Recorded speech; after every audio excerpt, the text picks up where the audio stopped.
guys, LemonLord360 here, and welcome back to Eletra Fall, where, last time we talked about ice and how it corresponds to Reese's Peanut Butter Cups, and we also talked about why pancakes and waffles don't make any sense. We also got the magenta wool, but that was kind of a side thing at this point. And we tried to get the, yellow wool, but we couldn't. Well, I mean, we probably could, but we didn't. Yeah. So, what to talk about today? Maybe I'll just make up a story for you guys. Alright, I'll make you up a story. So, what's the story going to be about, you ask? Well, what else would it be about than flying, yeah. It's going to be about the origin of the Eletra. Ow. So, the origin of the Eletra started many billions of years ago. One day, there was a boy named Kenneth. Kenneth was a very happy lad. He always drew pictures of monkeys and tigers and monkey tigers, and let's not forget panda bears, because he loved panda bears. And Kenneth had a secret ambition for drawing pigs, but he couldn't tell his mother because his mother would ground him, because his mother despised pigs, because, you know, they're pigs. Not much more needs to be said. So, basically, one day Kenneth was drawing a pig at school, and the schoolyard bully came up to him and said, "Hi, Kenneth, you stupid." And Kenneth was like, "Why would you say that, man? Why would you call me stupid?" "Because you're drawing pigs, Kenneth. Drawing pigs is stupid." "It ain't stupid, Justin." "Who you calling Justin?" "You, Justin. That's your name." His name was Justin. Indeed, but he had forgotten because Justin has amnesia. The only thing he can remember for a short time is the insults that he gives to Kenneth. So, Kenneth? Yeah? Want me to tell your mother you're drawing that pig? Please, no, don't you do it, Justin. I'm almost reading these names. And I bet you're wondering, how did this correspond to Eletra, you fool? Well, I'll tell you. It's for one day, in Minecraftia, Kenneth was sad from being bullied by Justin. So, what he did was he took a detour through the woods so he could clear his head. But what he didn't expect to find in that wood was, on the ground, right there in front of him, was a book and quill. Wait, what was his voice again? I think it was like something like this. Yeah, voice probably changed. But anyways. What is this notebook doing here? That's not his voice. What is this notebook? I can't remember his voice. Anyways, what is this notebook doing here? Kenneth shouted out with joy. Not joy. He shouted out with emotion. Yeah. Kenneth shouted out with emotion in his voice. What is this notebook here? And inside that notebook he found a pen. And that pen said, blah. He did not know what this blah meant. But he realized it wasn't actually blah, it was bleh. So he wrote down in this bleh book. He decided to make it his new sketchbook, and he started to draw his favorite of animals, the panda bear and the pig. He loved the panda bear and he loved the pig, and he always wanted to do a mixture between the two because he's weird like that.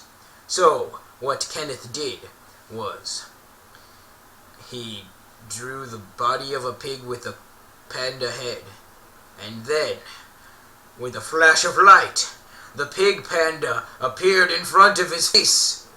He said, "Ho there, big fella." For the pig was 8 feet tall and had mustaches for ears, even though Kenneth did not draw the mustaches for ears, because the ears were on the other side of the head. Anyways, I have no idea saying. So Kenneth was like, "How'd this happen?" And then he realized that Kenneth realized that this notebook made things happen that he wrote down in it. So instead of leaving the notebook behind or burning it like he should, for there was too much power inside that notebook, instead what he did was going to get revenge on Justin. So he was like, "I don't really know what I can do. I don't want to torture this Justin fellow, but I also don't want to let him off easy. So instead, I'm going to make him very jealous." For Smith had known there has been no such flying object that went faster than 2 blocks per second in the world of Minecraftia. So what he drew was an elaborate set of wings that he named the Eletra, because he didn't know how to spell wings, because he was childish and kindergartner. And that's why they look very squarular and not even. But how did they get into the end, you ask? Well, you see, Kenneth has basically created these wings, you know, the ones we've been talking about this whole time. Kenneth made these wings, and these wings that he called Eletra, because, like I said, he didn't know how to spell wings. These wings, he brought them to school the next day, making sure he hid them from his mother all night, because the only thing she hated more than pigs was imagination, and Kenneth had a lot of imagination in those wings. Anyways, he brought them to school one day, and he brought them to the roof, and he said, Justin, check this out." He put the wings on, and Kenneth fell to the ground. He didn't know what happened to him. He had no idea. So what did Kenneth do exactly? Kenneth was shocked that his wings had not opened up to fly. All they did was sit there and die. And Justin shouted out, "Well then, what you gonna show me, Kennifer?" "What was that you called me?" "I said Kennifer." "That hurt my feelings, Justin." "And you're a loser, Kennifer." What a sad story this is. But don't worry, it only gets sadder from here. Well, with a broken heart and a wounded mind, and also wounded legs because jumped off the roof, Kenneth fled into the woods again with his notebook in hand. And he took the notebook and he threw it at an old oak tree because it had failed him. He took the wings and he threw them to the ground as well. But Kenneth did not realize what would happen if some of the ink from the pen had spilled on the tree. Because when the ink splattered on the tree from the pen, even though it was a book and quill,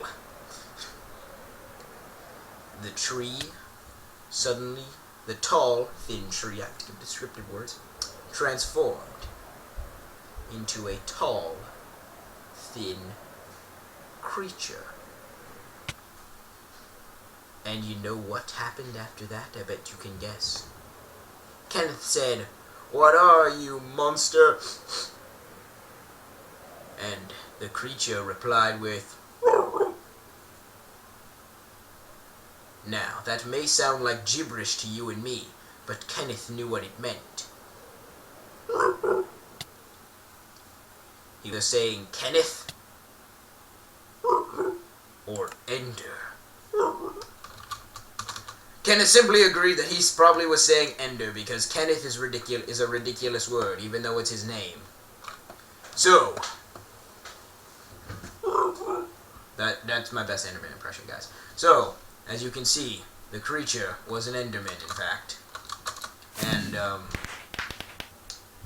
Enderman looked down at him and said, which still sounded like Ender. But what Kenneth didn't realize was that the Enderman closed in on Kenneth, and Kenneth backed up slowly, wondering if he could trust this creature. Kenneth said to the creature, "You look like a man, but you're all dark and thin. It's like you've never eaten. It's like you've never eaten for 10 years. The creature suddenly opened its mouth and let out a horrible screech. And after that, then the creature grabbed Kenneth's. The creature suddenly disappeared and appeared behind Kenneth, grabbing Kenneth's shoulders and lifting up Kenneth. Then it let out another screech, but this one sounded a lot less foreign. Kenneth. It echoed in Kenneth's head. You have unleashed power unimaginable. Kenneth turned around and screamed, "Roar!" For Kenneth had not realized what he had done. Kenneth had the power of the Ender. I am an Enderman, and I am unlike this world. I belong in the end. You must create it with your notebook. Kenneth looked at the Enderman with surprise and fear in his eyes. Come on, Kenneth.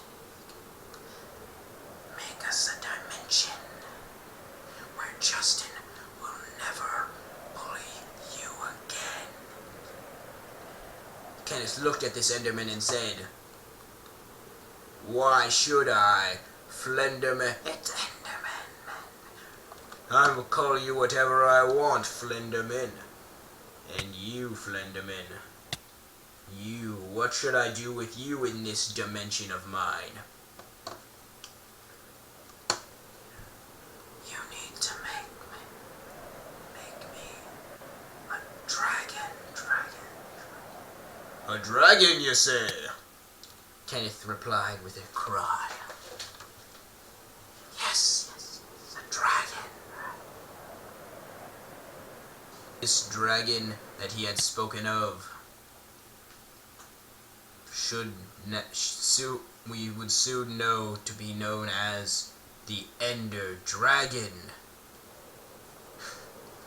I have no idea where I'm going with this. So Kenneth took out his notebook and pen. He ran to the tree and picked up the notebook and pen and wrote in it, "The End." And then, with a flash of light, Kenneth had appeared in front of... What had appeared in front of him was 12 blocks that were unfamiliar to him. But what had happened was, around those 12 blocks, those 12 strange blocks, the world had turned to stone and brick. had turned into stone brick, which is unimaginable. This map is so cool. Anyways, it had turned to stone brick. In fact, an entire room had surrounded him. The Enderman whispered with a chill in his voice, "You need 12 eyes of Ender." The Enderman quickly turned around and reached his hand in the air and shoved it in his own chest and pulled out 12 pearls of Ender. Here you go. Now all you need is fire powder. So, Kenneth did what he must do. He took out the pen and wrote fire powder into the notebook. This is turning into like Scribblenauts or something. And he wrote fire powder, and what had appeared in him were 12 little baggies of dust. Orange baggies. Kenneth reached out to grab them, but no, it was too hot. Kenneth could not touch the powder of fire. So, what Kenneth then had to do was, in his notebook he wrote, fireproof gloves. And Kenneth had gotten the fireproof gloves that he wished for. So, then, what Kenneth did was, Kenneth had now had enough blaze powder to make 12 eyes of Ender. So, Kenneth took the Ender pearls from the wounded Enderman, and he took the blaze powder, and mixing them together, he shouted, I create eyes of Ender. With a flash of light, the pearls had suddenly transformed into little balls that resembled the eyes of a cat. A really fat cat, too. Not just any old cat. A cat that had diabetes. The diabetes Ender eyes, as Kenneth liked to call them. I'm so sorry. And with those Ender eyes, he placed them in the 12 holes of the 12 blocks. And poof! A portal has appeared. The Kenneth dimension of End was opened. Kenneth jumped into the portal without question and suddenly appeared in...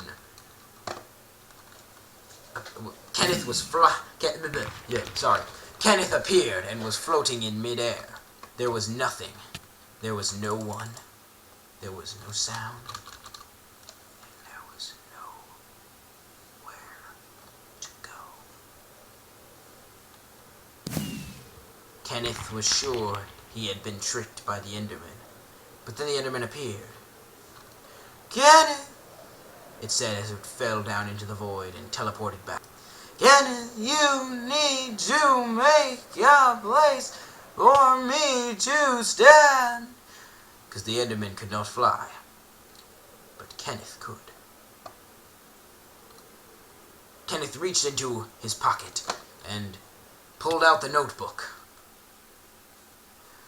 Now or never, Kenneth.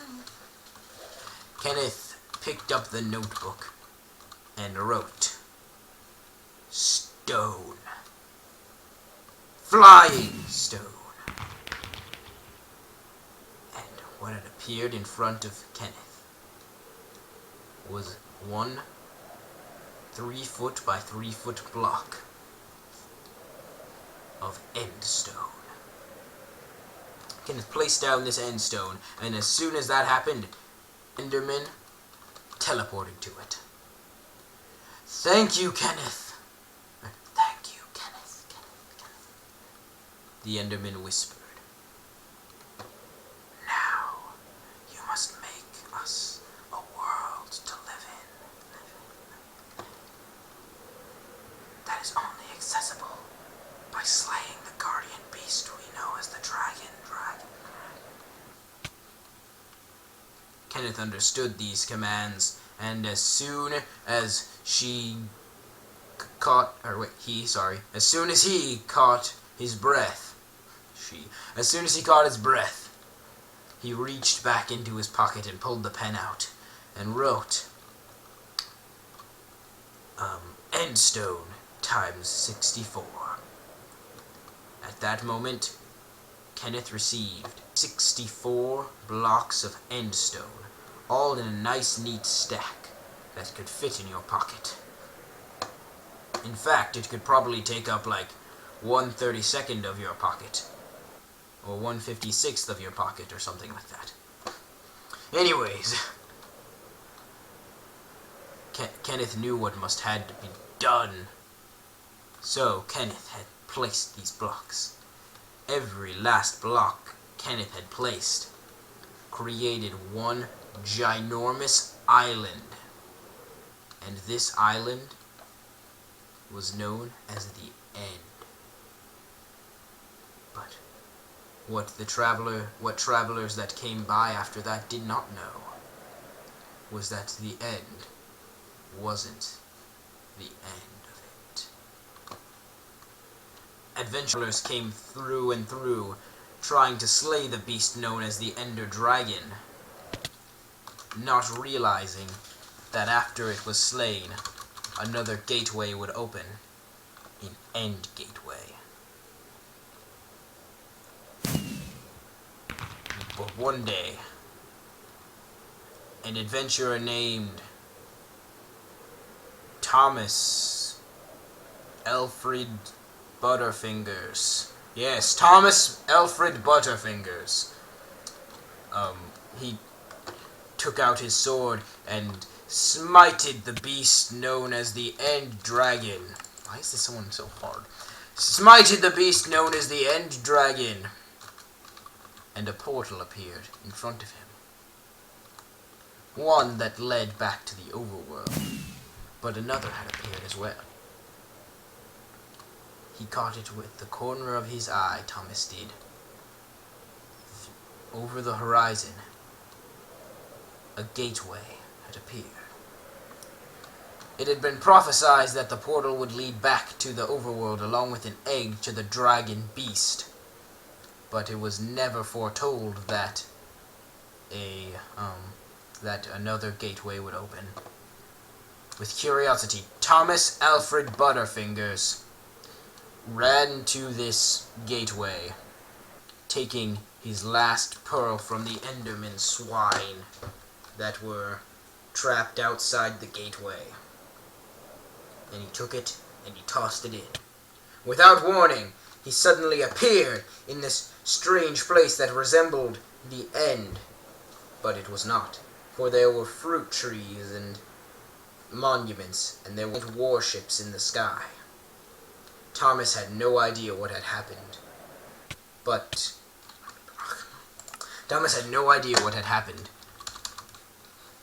he went along with it because it looked pretty cool. Thomas had found the rest of the End. And through that End, Thomas had found something even more.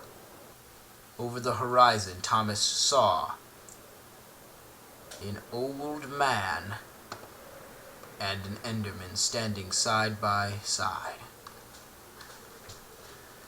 Thomas shouted out, "Hello, hello, hello, hello." His voice echoed through the land. This is a really long story. His voice echoed through the land.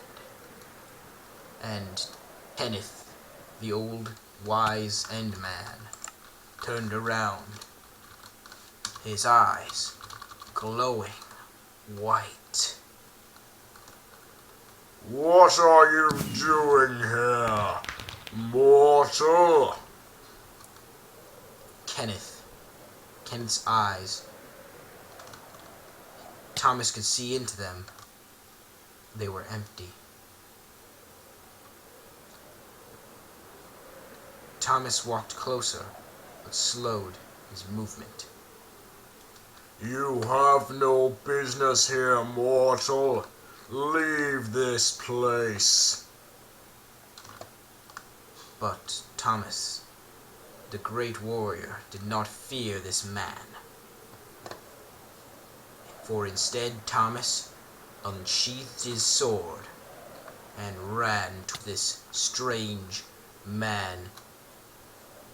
My name is Kenneth, and you shall never defeat me. But Thomas looked at him and said, "You look like a Brian." So, from that day forward, after their great intense battle, there was a new leader of the End, and his name was Thomas. The great and powerful warrior Thomas now guards the End, creating new creatures to guard his temples. They lurk in shells, and they will send people they will send mortals who appear here falling to their death. But rumor has it there is still one castle with Thomas Butterfingers inside. But I bet you guys want to know what happened to, what's his name, Kenneth. Well, Kenneth had taken the name Brian that was given to him by the warrior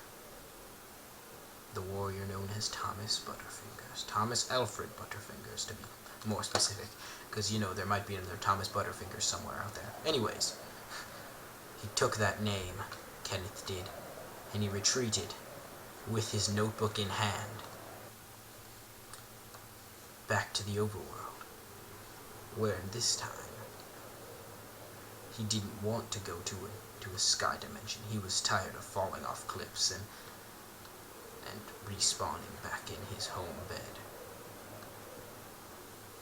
Instead, he made a dark world, a burning world, a fiery world, known as the Nether, where he sat on top of its bedrock kingdom, guarding over the Nether, until another day came, where mortals invaded, using it for fast travel portal systems.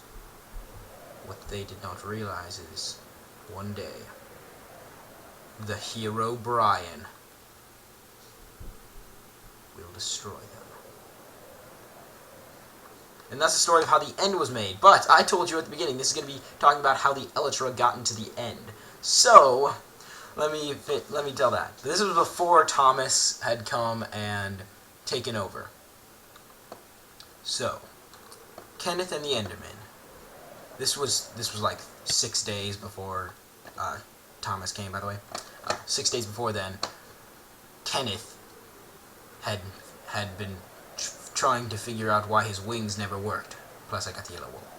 Tried to figure out why his wings never worked. Then he realized he had to jump. After he would fall, he would jump off cliffs and hit the ground. But what he did not realize is he had to jump again to spread his wings and fly. So he knew that one day someone would overpower him, and he couldn't give him the power of the wings. So he hid the wings in a fortress, guarded by many Endermen. But then he realized the fortress was not secure enough, and he didn't want anyone to get to them, any mortal. So he did what was unthinkable. The warships that were fighting in the 30-day wars from 2 years ago were still floating in the sky. And Kenneth realized, this must be it. This is what I must do. And Kenneth put the wings in the back of that ship. And that's how the Eletra came along. So basically, I told you the origin story of the End and the Nether. Basically, the End came first, the Nether, and Hero Brian was along for the ride, and his name was really Kenneth, and he had a mean bully named Justin who called him Kennifer. Like Jennifer, but with a K. Get it? I hope you guys got it. So, if you made it through that whole story, I thank you for watching. Oh man, that was a great story. I actually kind of liked it. Yeah. So, thanks for watching. See you guys next when we go for the lime green wool. Peace out, Girl Scout. May the force be with you.